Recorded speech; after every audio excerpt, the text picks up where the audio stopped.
A hunter stood perfectly still in the frozen woods, his rifle aimed at a deer he had tracked for over an hour. But when his finger touched the trigger, he noticed something that made his heart stop, because this deer was carrying life inside her, and in that single moment, he made a choice that would haunt him and heal him for years to come. But here is where this story takes a turn that nobody could have predicted, because 7 years later, that same hunter would find himself collapsed in the snow, bleeding, freezing, completely alone. And what happened next, what came out of those same woods to find him, will make you question everything you thought you knew about mercy, memory, and whether the choices we make in silence ever truly disappear. So let me ask you this before we begin: do you believe that kindness has a way of finding its way back to you, even when you have forgotten it ever existed? Because if you stay until the end of this story, you might just change your answer. His name was Daniel Hartley, and he came from a long line of hunters who learned to track deer before they learned to drive. Because in the small town of Cedar Falls, Montana, hunting was not a hobby, it was survival. It was how families fed themselves through brutal winters, and it was the way fathers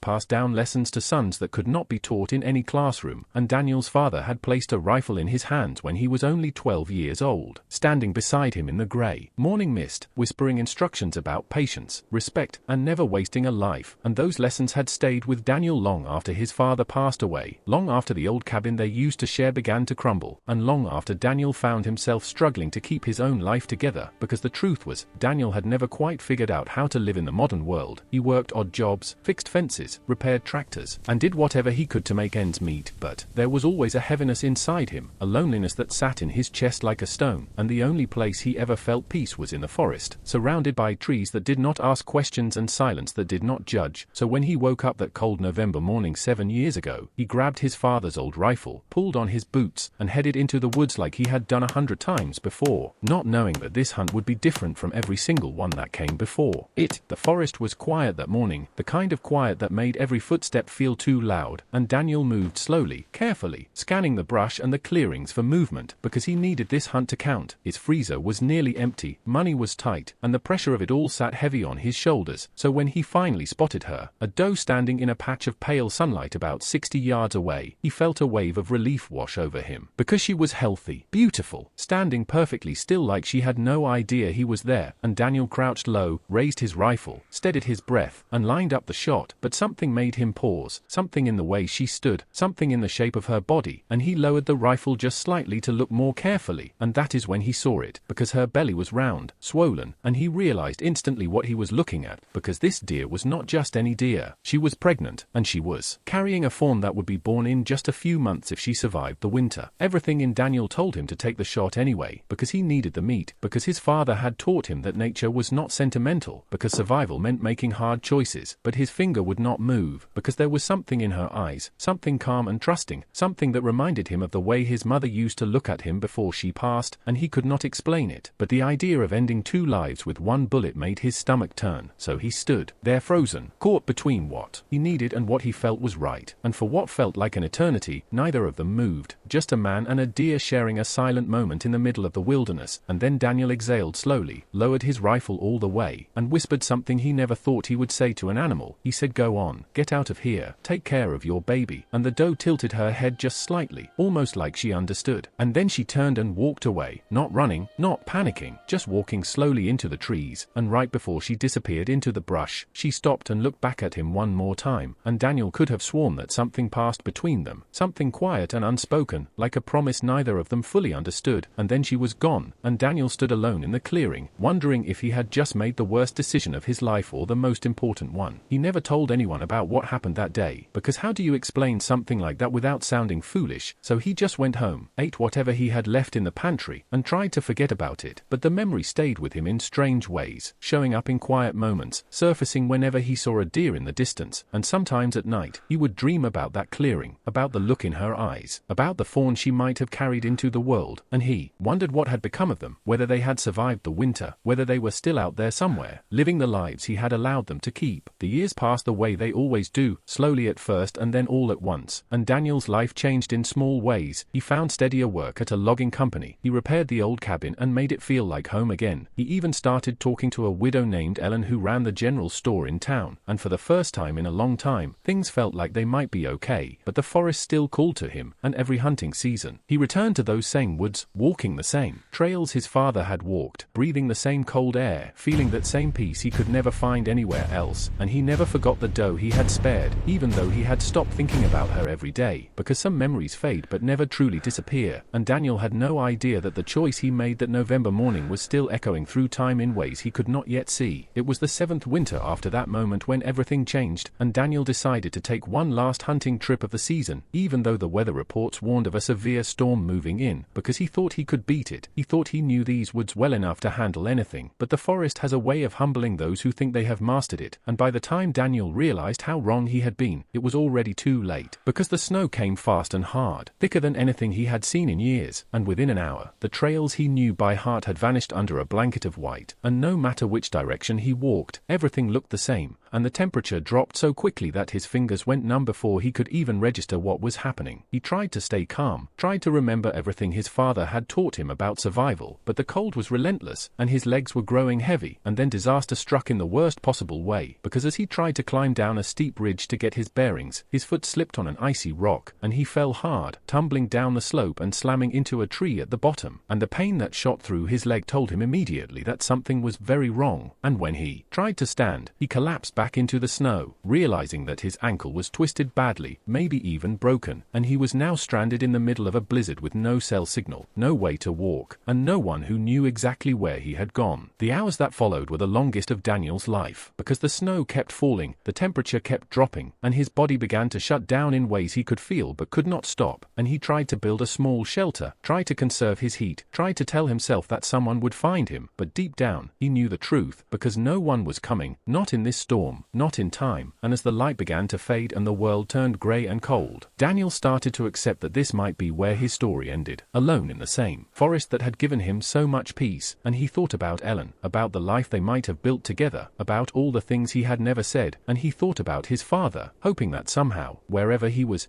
proud of the man Daniel had tried to become, and just as his eyes began to close, just as the cold started to feel almost warm, which he knew was a dangerous sign, he heard something moving through the trees. At first, he thought he was imagining it, because the cold can do that to a person, it can make you see things that are not there, but the sound grew closer, footsteps crunching through the snow, steady and deliberate, and Daniel forced his eyes open, expecting to see a wolf or a mountain lion, expecting to see the thing that would finish what the storm had started, but what he saw instead made no sense at all, because standing just a few feet away from him was a deer, a large buck with a full set of antlers, staring directly at him with eyes that held no fear, and Daniel could not understand why the animal was not running, why it was just standing there in the middle of a blizzard, looking at him like it was waiting for something, and then the buck did something even stranger, it stepped closer, lowered its head, and nudged Daniel's arm with its nose, gently, almost insistently, like it was trying to tell him something, and when Daniel did not move, the buck stepped back and began walking slowly away, but it stopped after a few paces and looked back at him, and in that moment, something ancient and instinctual clicked in Daniel's foggy mind, because this animal was not running from him, it was trying to lead him somewhere. He did not understand how or why, but something told him to follow, something deeper than logic, and so with every ounce of strength he had left, Daniel pulled himself forward through the snow, dragging his injured leg behind him, following the buck through the storm, and every time he wanted to stop, every time the pain became too much, the deer would pause and look back at him, waiting, encouraging, and so he kept moving, inch by inch, foot by foot, until finally, after what felt like hours, the trees began to thin,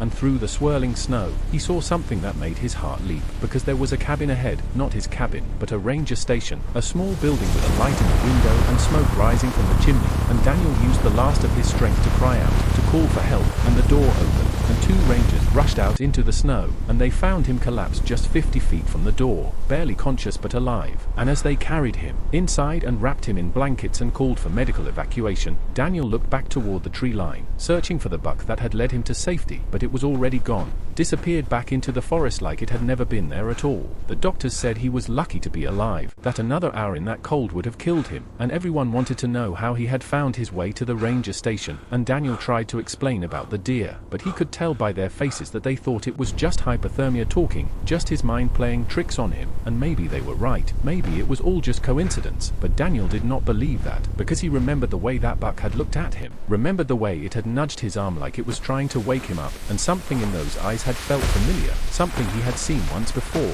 7 years ago, in a clearing not far from where he had fallen, when a pregnant doe had looked back at him before walking away. He could never prove it, of course, and he never tried to, because some things do not need to be proven proven to be believed, and Daniel spent a lot of time thinking about it in the weeks that followed, as his ankle healed and the winter slowly turned to spring, and the more he thought about it, the more certain he became that what happened in those woods was not random, because that buck would have been about the right age, born from a fawn that a pregnant doe carried into the world the spring after. Daniel spared her life, raised in the same forest where that act of mercy had taken place, and maybe, just maybe, something in nature remembers, something in the wild keeps track of the kindness we put into the world, even when we forget it ourselves. Ellen said it sounded like a fairy tale when he finally told her the whole story, but she also said she believed him, because she had seen enough of life to know that not everything can be explained, and sometimes the things that matter most are the ones we cannot understand, and Daniel thought about that often as the years continued to pass, as he and Ellen built a life together, as he continued to walk the same trails and breathe the same cold air, and every time he saw a deer in the distance, he would stop and watch for a moment, wondering if it remembered him too, wondering if kindness really does echo through time in ways we cannot see, and he decided that it did not matter if he ever knew for certain, because the truth was, his life had been saved, and whether it was coincidence or fate or something in between, he had been given a second chance, and he intended to live it in a way that honored the gift he had been given. So if you are still here, if you stayed with me through this whole story, I want you to think about something, because maybe you have faced a moment like Daniel did, a moment where you had the power to do something harsh or something kind, and maybe you chose mercy even when it cost you something, even when no one was watching, even when you did not know if it would ever matter, and this story is for you, because sometimes kindness does not pay off right away. Sometimes it takes years, sometimes it comes back in ways we never expect, and sometimes it saves lives we did not even know were connected to ours. So if this story moved you, if it made you feel something, comment the word mercy down below to let me know you stayed until the end, and if you know someone who needs to hear this, someone who is struggling to believe that their kindness matters, share this video with them, because the world needs more people who choose mercy, even when it is hard, especially when it is hard, and maybe, just maybe, your kindness is echoing through time right now in ways you cannot even imagine, and one day, when you need it most, it will find its way back to you.